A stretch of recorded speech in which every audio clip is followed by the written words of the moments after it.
시편 90편 1절에서 4절까지의 말씀을 같이 찾겠습니다.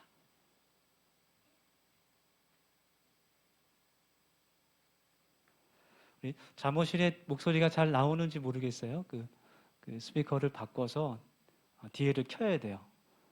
그 전에 있던 그 스피커가 아니라 그게 조금 고장이 나서 임시로 지금 연결을 해놨는데 뒤에 누르는 버튼이 있어서 그거를 켜고 조정을 좀 해주시면 좋겠습니다. 오늘 하나님께서 우리에게 주시는 말씀 시편 90편 1절에서 4절까지의 말씀 우리 한 절씩 교독하고 마지막 절은 우리의 목소리를 하나로 모아서 함께 봉독합시다. 제가 먼저 1절 말씀 읽겠습니다. 주여 주는 대대에 우리의 거처가 되셨나이다.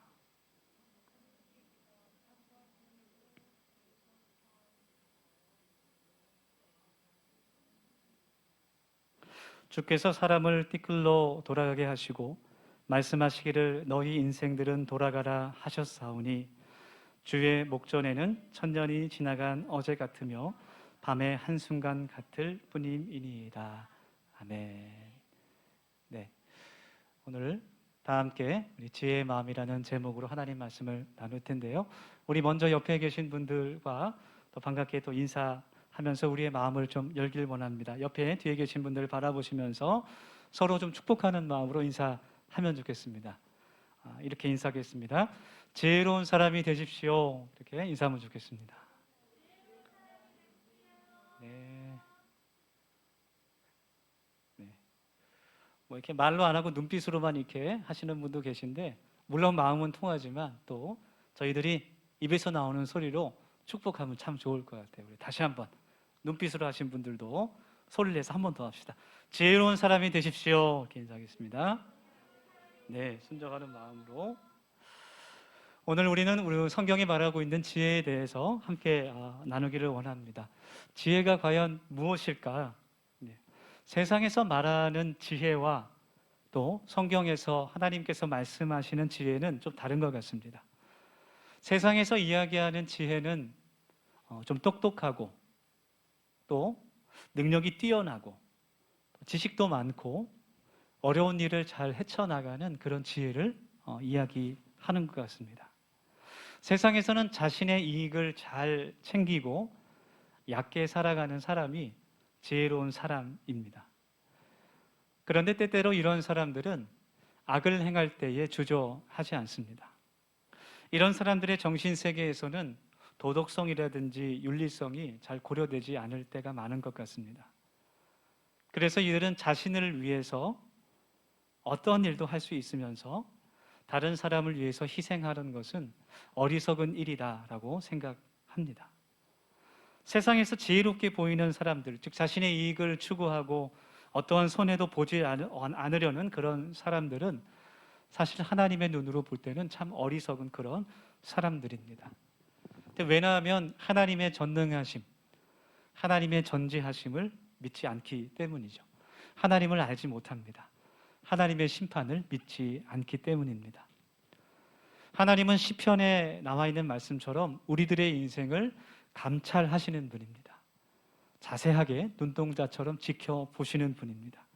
그래서 우리가 선을 행할 때나 악을 행할 때 우리를 눈동자와 같이 지켜보십니다. 그것을 깨닫는 사람이 바로 지혜로운 사람입니다. 그래서 지혜로운 사람은 주의 법을 알고 주의 교훈을 즐겁게 묵상하는 사람입니다. 오늘 지혜의 마음이라는 그 제목으로 이 시편 90편의 말씀을 같이 나누면서 우리가 지혜가 충만한 사람이 될 수 있기를 소망합니다. 시편 90편의 말씀이 가르쳐주는 지혜로운 마음이 어떤 것인지 함께 나누기를 원해요. 첫 번째로 지혜로운 마음은 하늘에 소망을 두는 마음입니다. 1절과 12절의 말씀인데요. 주여 주는 대대에 우리의 거처가 되셨나이다. 우리에게 우리날 계수함을 가르치사 지혜로운 마음을 얻게 하소서 말씀하고 있습니다. 우리는 모두 다 변하지 않는 것을 좋아합니다. 변치 않는 것을 좋아하고 영원한 것을 추구합니다. 그래서 많은 사람들은 대부분 더 오래 살기를 원합니다. 영원히 살기를 원합니다. 그래서 더 젊게 보이려고 성형수술을 하기도 하고, 네, 얼굴 가죽을 당겨서 팽팽하게 하는 수술도 있대요. 네, 그런 시술도 받고, 네, 보토스 주사도 맞고, 네, 머리 뒤에 있는 그 머리카락을 떼어서 앞에 심기도 하고, 네, 여러 가지 일들을 합니다. 역사를 보면 또 많은 그 인물들이 영원히 사는 것을 원했던 것 같아요. 네, 그런 마음들이 우리들에게는 있습니다. 우리도 생각해 보면 우리의 삶이 언젠가 하나님 앞에 갈 것이 아니라 이 땅에서 영원히 살 것처럼 생각하면서 살고 있습니다. 그러나 하나님의 말씀대로 우리는 영원하지 않습니다. 우리는 유한한 그런 존재입니다. 3절부터 6절까지 나오는 말씀을 쭉 읽어보면 결국 우리는 티클로, 흙으로 돌아가야 하는 인생입니다. 잠자는 인생입니다. 네. 우리 앞날이 창창한 우리 청년들에게는 조금 미안한 말이지만 우리는 아침에 피었다가 저녁에 배임 바 되는 그런 꽃과 같은 그러한 인생입니다. 그러나 우리에게 소망이 있는 것은 우리의 삶이 그대로 끝나는 것이 아니라 하나님께서 우리를 위해서 준비하신 영원한 처소, 하나님 나라가 있다라는 것입니다. 만일 이 세상이 우리의 마지막이라면, 그대로 우리가 죽으면 영원히 잠드는 것이라면 아마 사도 바울의 고백처럼 우리는 이 땅에서 불쌍한 사람일지도 모르겠어요. 사도 바울이 그런 고백을 해요. 이 땅의 전부면 이 세상에서 내가 제일 불쌍한 사람이다. 그런 고백을 합니다. 그렇지만 하나님께서 오늘 말씀에게 우리들에게 주신 지혜는 영원한 하나님의 나라, 우리를 위해서 예비된 그 처소가 있다라는 겁니다. 그래서 우리는 이 땅에 살지만 우리의 날이 끝이 있음을 깨닫는 지혜가 필요합니다.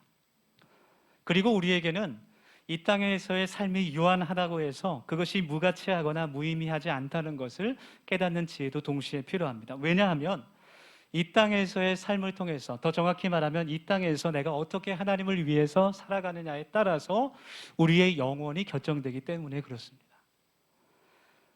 짧다면 짧다고 볼 수 있는 이 땅에서의 우리들의 삶을 통해서 영원한 우리들의 그 하나님 나라가 결정된다라는 것이죠. 제가 재미있는 그 상품을 하나 소개하려고 하는데요. 티커 와치라는 그런 제품입니다. 한 60달러 하는데요. 스웨덴의 콜팅이라는 사람이 발명한 제품입니다. 별명이 있습니다. 죽음의 시계라고 불리는 시계인데요. 저 시계는 특별한 기능이 있는데 내가 죽는 시간을 알려줍니다. 이 제품을 발명한 콜팅은 이 시계를 죽음의 시계라고 부르지 않고 행복의 시계라고 부릅니다. 죽는 시간을 카운팅할 수 있게 해줌으로써 우리가 이 땅에서 더 가치 있는 그런 삶을 살아가기를 원하는 마음으로 시계를 발명했다 그래요. 이 제품을 딱 구입하면 처음에 자신의 건강 정보를 이 시계에다가 아주 정확하게 입력을 해야 됩니다. 예를 들어서 체중과 혈압, 또 그 전에 어떤 병을 앓았었는지, 또 흡연 여부, 음주 여부, 또 가족력, 그리고 내가 얼마나 평소에 운동을 하는지, 또 수면 시간, 뭐 여러 가지 혈압 뭐 등등을 다 정확하게 입력하고 딱 저장을 하면 그 다음에 시계에 세 줄이 딱 나와요. 맨 마지막 줄은 현재 시간입니다. 시계니까 또 현재 시간이 나와야죠. 첫째 줄, 두 번째 줄은 내가 이 땅에서 살 수 있는 시간을 표시해 줍니다. 이 시계 주인은 54년 9개월 22일 15시간 55분 3초를 더 살 수 있어요. 만약 중간에 내가 운동도 더 열심히 하고 술도 끊고 담배도 끊고 나쁜 습관도 이제 중단했다. 그러면 다시 이제 입력을 해요. 그러면은 기대 수명이 더 늘어난다고 합니다. 이 시계가 주는 유익은 이 땅에서의 삶이 유한한 것을 이제 깨닫고 더 건강하고 행복하게 살아가는 그 동기를 주기 위함입니다. 하지만 우리 그리스도인들은, 하나님을 믿는 사람들은 그것을 뛰어넘어서, 이런 세상의 지혜를 뛰어넘어서 이 땅에서의 죽음이 끝이 아니라 그 후에 영원한 하나님의 나라가 있다는 것을, 그리고 나를 구원하시고 나를 사랑하시는 주님께서 그 영원한 나라를 나를 위해 준비하셨다는 것을 깨달을 수 있는 그런 지혜가 우리에게 있어야 합니다. 사도 바울은 빌립보서 3장의 말씀에서 이 땅의 모든 것을 주를 위해서 배설물로 여긴다, 그렇게 고백해요. 그리고 우리의 시민권은 하늘에 있다라고 그가 고백합니다. 오늘 우리가 함께 읽은 시편 90편을 지은 그 모세는 영원하신 하나님을 찬양하면서 하나님께서 영원한 거처가 되어주신다라고 고백하고 있어요. 찬송하고 있습니다. 그래서 오늘 하나님의 말씀을 통해서 우리들의 삶이, 우리들의 하루하루가 하나님 앞에서 살아갈 수 있는, 정말 이 땅 가운데서 소중한 시간들이 될 수 있기를 소망하고, 누구에게나 시간은 똑같아요. 누구에게나 공평하게 24시간이 주어집니다. 하나님 앞에서 그 시간들을 살아가고 하늘의 소망을 가지고 살아갈 수 있는 그 지혜의 마음이 있을 수 있기를 소망합니다. 두 번째로 지혜의 마음은 회개하는 마음입니다. 두 번째로 회개하는 마음이에요. 시편 90편 8절 말씀을 제가 읽겠습니다. 주께서 우리의 죄악을 주의 앞에 놓으시며 우리의 은밀한 죄를 주의 얼굴빛 가운데 두셨사오니, 이렇게 고백하고 있습니다. 이 말씀 가운데서 8절 말씀 가운데 죄악을 설명할 때, 죄를 말할 때 그것이 은밀하다고 말해요. 비밀스럽다고 말합니다. 또한 그것이 하나님 앞에 드러나서 놓여져 있고 주님의 얼굴빛 앞에 환하게 밝혀져 있다고 말씀하고 있습니다. 여러분, 죄라는 것은 내가 하나님 앞에서 고백하고 자백하고 그 잘못을 돌이키는 것을 뜻하는 거예요. 우리가 그 죄를 하나님 앞에서 시인하고 그리고 돌이키는 것을 말합니다. 그런데 이 8절 말씀에서는 우리가 하나님께 죄를 고백하는 것이 아니라 하나님께서 하나님의 자녀들을 향해서 우리들에게 그 죄를 지적하고 계세요.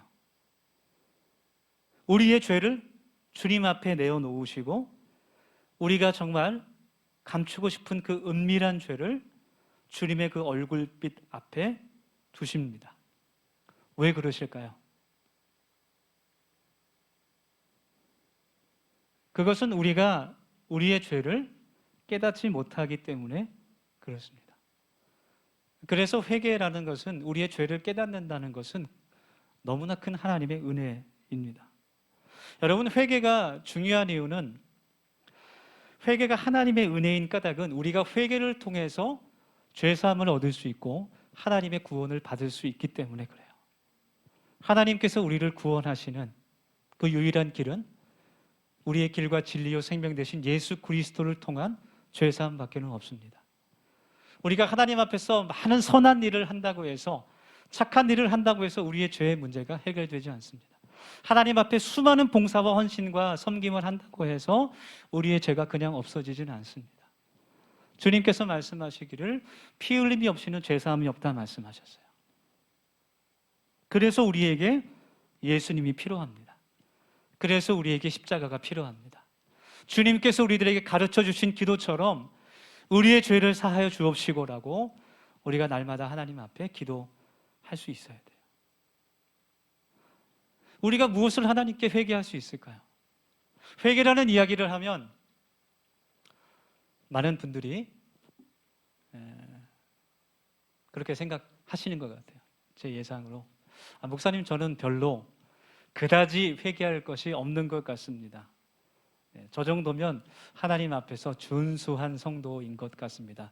보통 자기 자신을 평가할 때는 굉장히 그 기준이 높습니다. 굉장히 후하게 평가하죠.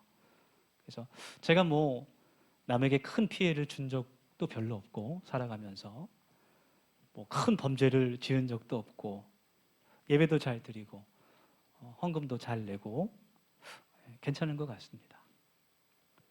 그래서 우리가 이제 기도할 때 하나님 앞에 우리의 소망을 간구하면서 기도할 때는 기도가 잘 되지만, 회개하면서 기도할 때는 또 어렵게 생각되기도 하는 것 같아요. 그래서 회개는 하나님의 은혜입니다. 전적인 하나님의 은혜입니다. 하나님의 말씀을 내가 알아갈수록 주님의 마음을 더 알 수 있게 되고, 무엇이 선인지 악인지, 어떤 것이 진리인지 거짓인지 분별할 수 있는 그런 생각들이 자라게 돼요. 무엇이 죄악인지 점점 더 깨닫게 됩니다. 하나님의 말씀을 통해서. 그래서 말씀을 통해 죄를 깨닫는 것이 하나님의 큰 은혜입니다. 우리가 하나님 앞에 회개할 때 하나님과 더욱더 소통할 수 있고 가까워질 수 있고 하나님께서 우리에게 예비하신 그 하나님의 축복들을 우리가 온전하게 소망으로 바라볼 수 있는 거예요. 주님께서 유대인들에게 말씀하실 때 마태복음 그 산상수훈의 말씀에서 그 전까지 유대인들은 내가 남을 미워하는 것이 살인하는 죄인지를 전혀 모르고 있었어요. 그러니까 주님은 미워하는 것이 살인죄다라고 그들에게 알려주십니다. 주님의 말씀을 통해서 남을 미워하는 것이 남을 죽이는 살인죄와 똑같다는 것을 그 사람들이 알게 된 거죠.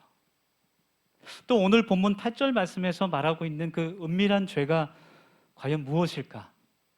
비밀한 죄가 어떤 것일까? 오늘 그 시편 90편을 통해서 하나님께서 말씀하시는 그 은밀한 죄는 바로 우리의 인생을 잘못 계수한 것이 그 죄라는 거예요. 하루하루를 살면서 내가 마치 영원히 살 것처럼 생각한 것이 바로 죄라는 것입니다. 하루하루 살면서 하나님께 감사하지 못했던 것이 죄라는 겁니다. 나의 한 호흡을 주관하시는 하나님을 잊어버리고 내 생각과 내 마음대로 내 결정대로 살아가려고 했던 것이 바로 죄라는 거예요. 하나님을 의지하지 않고 내 자신을 의지하며 사는 것이 하나님께서 보실 때는 그것이 죄라는 거예요. 그래서 회개는요, 여러분, 회개는 하나님을 신실하게 믿는 사람만이 할 수 있습니다. 하나님을 진실로 경외하는 사람만이 회개할 수 있어요. 하나님을 믿지 않고도 얼마든지 예배에 참석할 수 있고 얼마든지 찬양할 수 있고 기도도 할 수 있고 봉사도 할 수 있고 교회에 많은 일들을 다 할 수 있지만 진심으로 회개할 수 있는 사람은 하나님을 경외하는 사람만이 할 수 있습니다. 나의 하루하루가 무의미하며 무가치한 삶이 아니라 하나님의 은혜임을 깨닫는 지혜를 오늘 우리가 이 말씀을 통해서 얻을 수 있기를 원해요. 그래서 우리 모두가 우리의 죄를 하나님 앞에서 깨닫기를 원하고 우리가 미처 깨닫지 못한 죄가 있더라도 성령 하나님의 도우심으로 우리가 그것을 깨닫고 하나님 앞에 더욱더 순결한 주님의 자녀들이 될 수 있기를 간절히 소망합니다. 네. 그래서 우리가 하나님 앞에, 주님 앞에 더욱더 깨끗하여지고 용서함 받을 수 있는 사람들이 되기를 원합니다. 하나님께서 보시기에 악한 것이라면 하나님의 마음에 합당하지 않는 것이 나에게 있다면 지금 당장 그것을 돌이켜야 합니다. 당장 그것을 중단할 수 있는 결단이 우리에게는 필요합니다.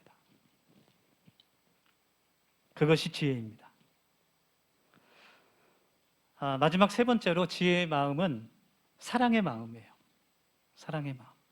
본문 13절과 14절 말씀인데요. 우리 중요한 말씀이니까 같이 한번 읽겠습니다. 우리 앞에 보시면서 또 성경 보시면서 함께 읽으면 좋겠습니다. 시작. 여호와여 돌아오소서. 언제까지이니까 주의 종들을 불쌍히 여기소서. 아침에 주의 인자하심이 우리를 만족하게 하사 우리를 일생 동안 즐겁고 기쁘게 하소서. 아멘. 모세는 이 말씀을 통해서 하나님의 자비하심과 인자하신 그 사랑을 노래하고 있습니다. 여러분, 사랑은 지혜의 근원입니다. 사랑이 있을 때 지혜가 자라나게 되고 지혜가 완성되게 됩니다.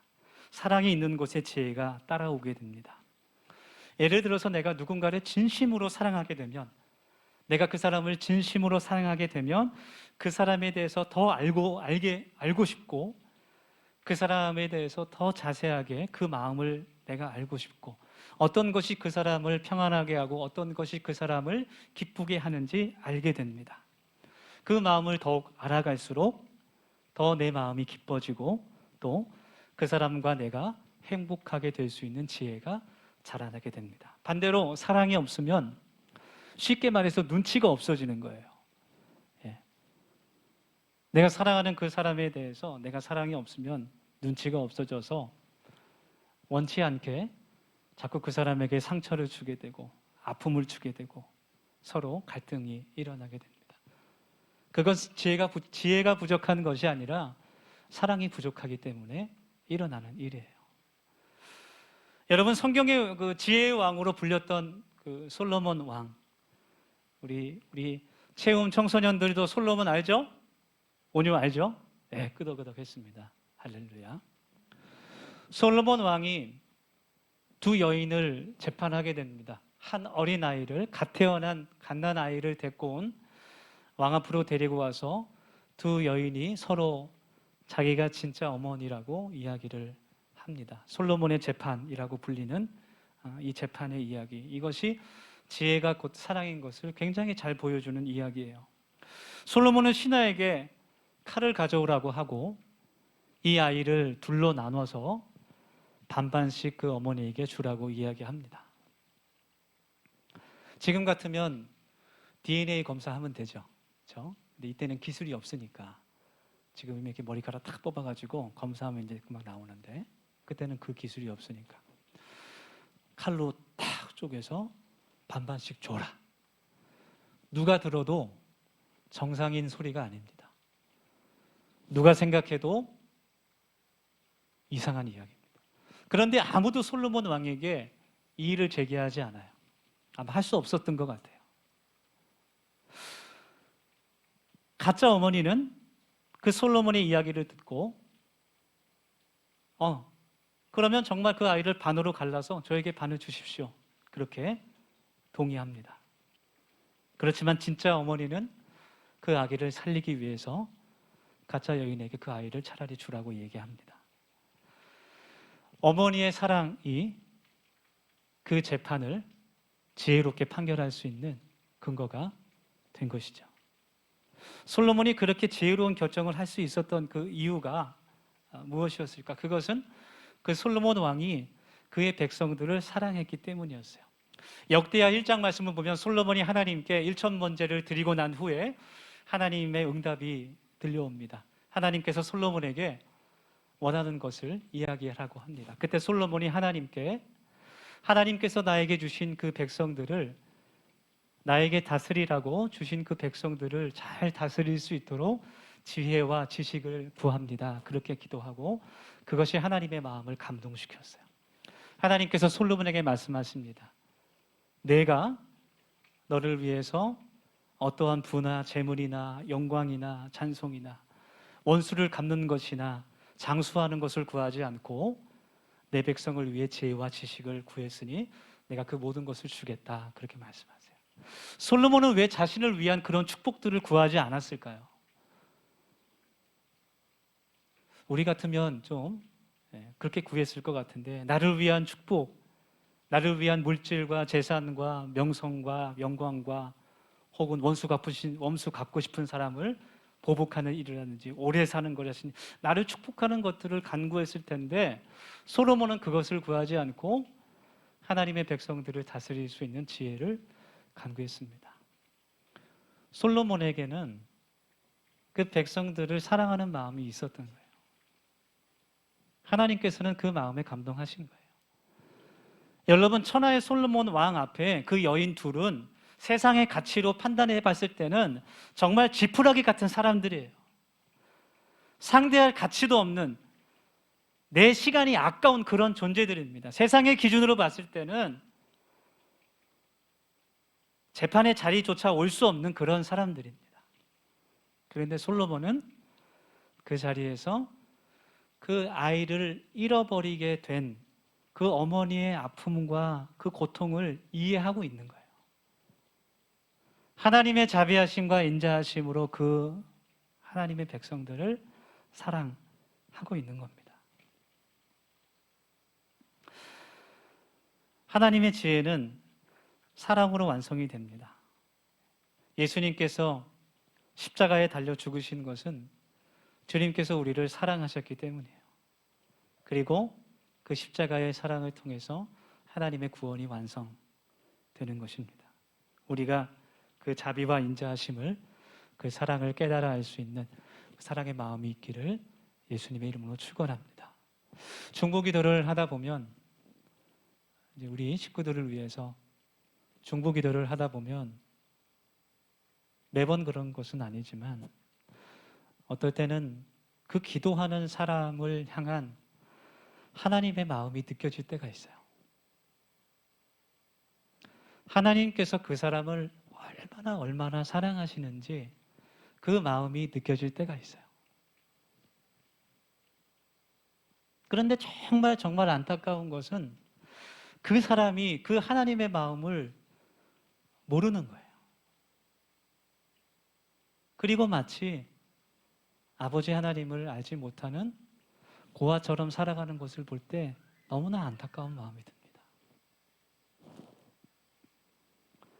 사랑하는 우리 더세움 청년들과 성도 여러분, 하나님의 마음은 자비와 인자하심의 마음입니다.